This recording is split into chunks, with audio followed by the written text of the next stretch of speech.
Louis Theroux has a new documentary out. He teamed up with Netflix, the popular streaming service famous for sexualizing children and race-swapping people they don't like the color of.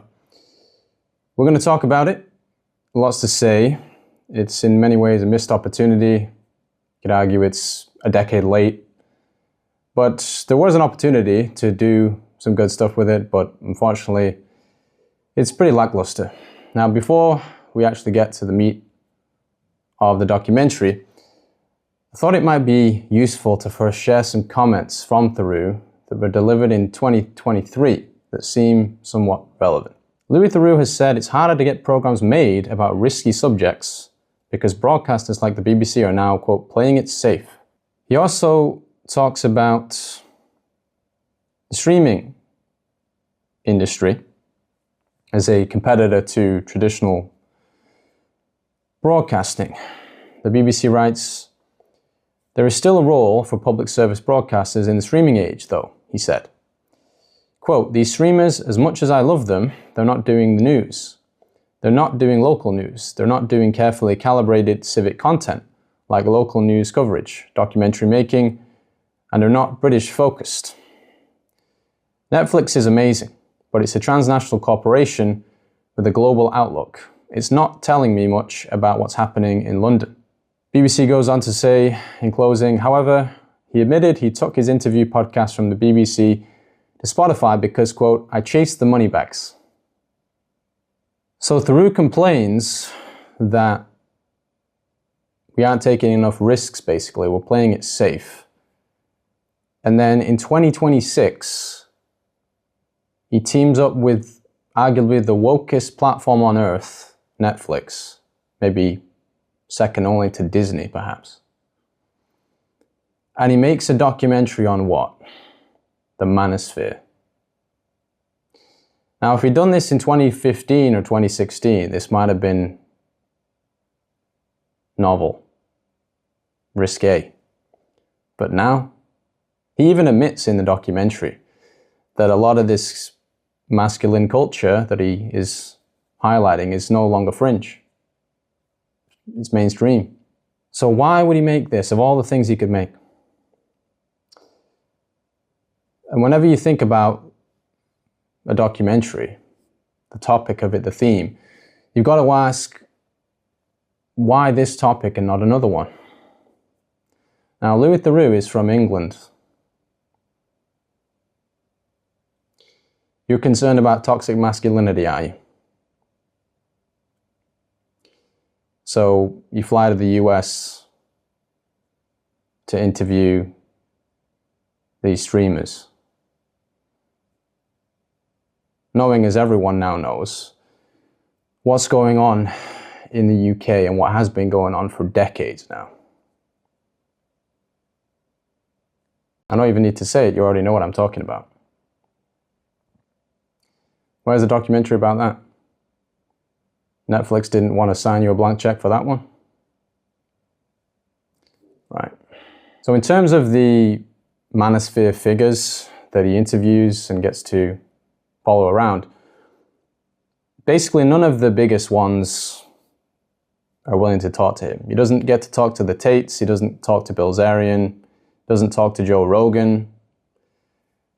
So there's a lot of gaps, you know, there's clips of some of these people, but he doesn't talk to them directly. And he's limited to these other figures. The issue that, and this is the theme that persists throughout the whole documentary, there's just no depth whatsoever. It's ironic because Theroux complains, or he sort of takes jabs at these streamers because they're just sort of clip farming to go viral, to sell stuff. But that's kind of Theroux's whole shtick. He doesn't have these detailed long sit-downs that really go into the weeds in a philosophical way about these topics. He just has these kind of casual interviews, and often he's just standing there in silence waiting for the people he's talking to say something silly or to make a mistake or do something to make themselves look stupid. And he often achieves that, but what are we really learning from that? besides potentially having a laugh at this specific person. But there's no broader discussion. Again, to go back to something like the red pill, what does that even mean? There's some brief quotes from people in this sphere, but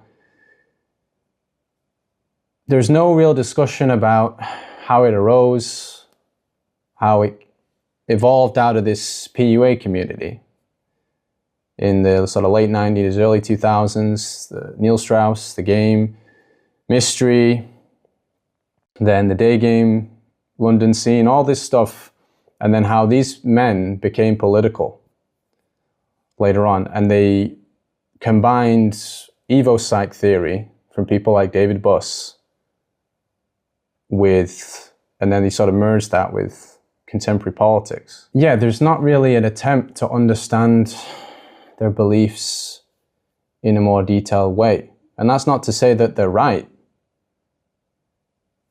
but to say there's nothing there at all, it's just misogyny. What does that explain? Nothing. It sort of reminds me of, which is maybe a bit of a strange comparison, but the TV show Squid Game,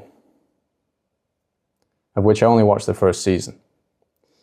And that whole show is based on this premise that life has become unaffordable for the average person, so they're driven to do these insane things to just make money, risking their lives and sacrificing any semblance of morality. But at least in the first season, which is all I can talk about, that entire show never actually explores why things are so unaffordable now. Doesn't explore fiat currency, banking, any economics whatsoever. It's just people are poor and struggling, inequality bad. Now watch all these insane stunts and crazy situations, violent situations we can put these characters in. The whole thing is just distraction from what could be an interesting exploration as to why these people, why society's evolved into this, or devolved into this. And so this documentary is sort of like that. It's fixated on these present-day fringe figures, or extreme figures.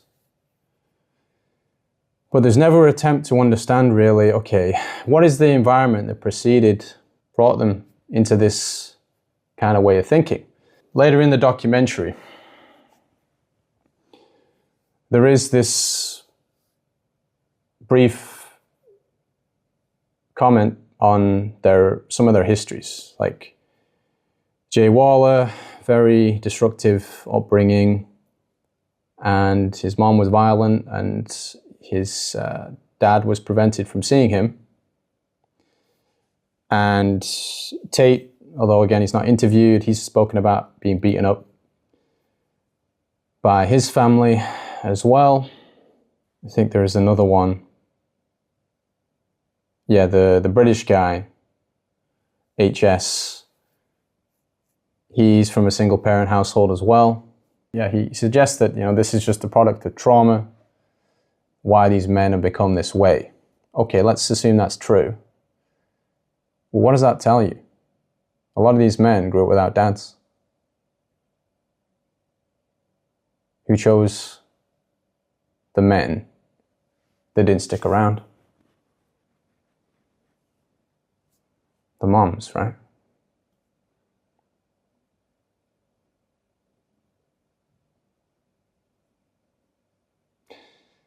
So if you don't like these kind of men, and you believe it's rooted in their childhoods, then should we not be spending some time to focus on the women that reproduced with unreliable men?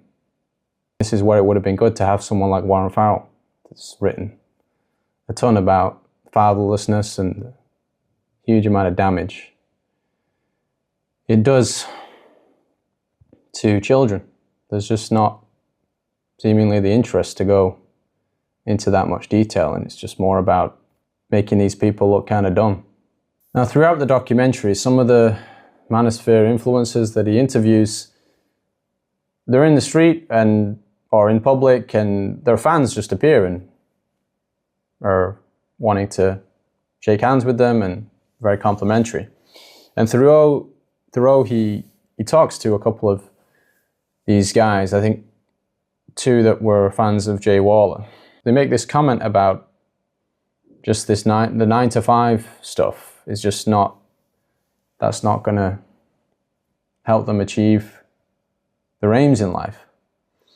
And this again was a very interesting potential road to go down, if they were inclined to, as to why many people, many men, have concluded that, yeah, this kind of 9 to 5 thing is kind of a scam.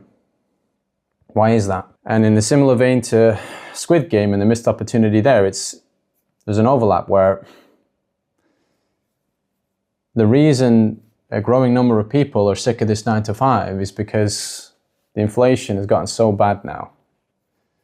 This fiat currency experiment has been running so long that it's getting to a breaking point where people can't enjoy the kind of lifestyle that the parents could, even though they feel like they're working just as hard, if not harder.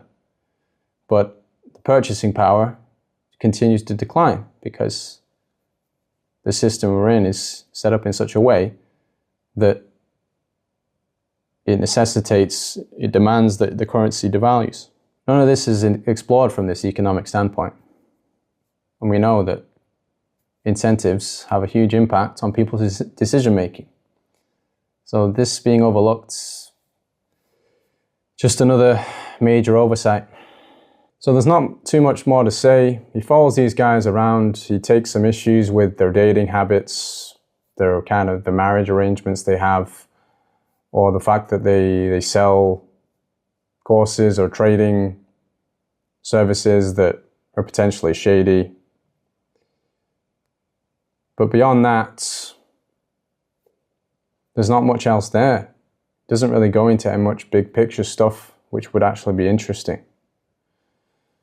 So it's more just character portrayals of these particular guys without a larger commentary, really. So I think this excerpt from a Spectator article maybe sums up and predicted. This was published before the documentary came out. It was published in response to the trailer announcing the documentary. And I'm just going to read a couple of paragraphs here that I think sum up what Theroux has done and what he does here. It's always been a ruse, of course, falsified reality TV posing as a serious documentary, with Theroux's feigned earnestness both serving to trap his unwitting victims and entertain his knowing progressive audience back home, to make the latter feel smug and superior.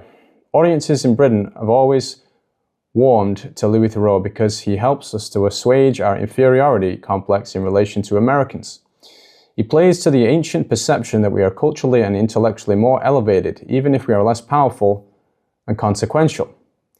His previous documentaries from America on the far right, neo-Nazis and Christian fundamentalists have pandered to a typically safe and progressive British mindset, one which gleefully looks down on Midwest or Southern state Americans as places inhabited by half-wits. Liberals laugh at these toothless simpletons for the same reason that they cackle with derision at people who voted for Brexit. Hark at the lowlives who live in such poverty and ignorance. Theroux's latest outing is only likely to reinforce the lazy conceit that we are imperiled by the spectre of, quote, toxic masculinity. But that diagnosis is wrong, both in the way people diagnose its origins and its symptoms. Sums it up pretty well. And again, beyond a few comments about these specific characters' histories and the lack of father figures, etc., there's not much else of an attempt to really dig into why they believe what they believe and the kind of society that has facilitated the rise of these kinds of men and why they have such big followings. In some, it would have been much more interesting to make this kind of documentary a decade ago. That would have been when it would have been perhaps more risky to do. And beyond that, there's perhaps a much more sinister brand of toxic masculinity that is being deliberately overlooked by people like Theroux, but that is much in need of attention.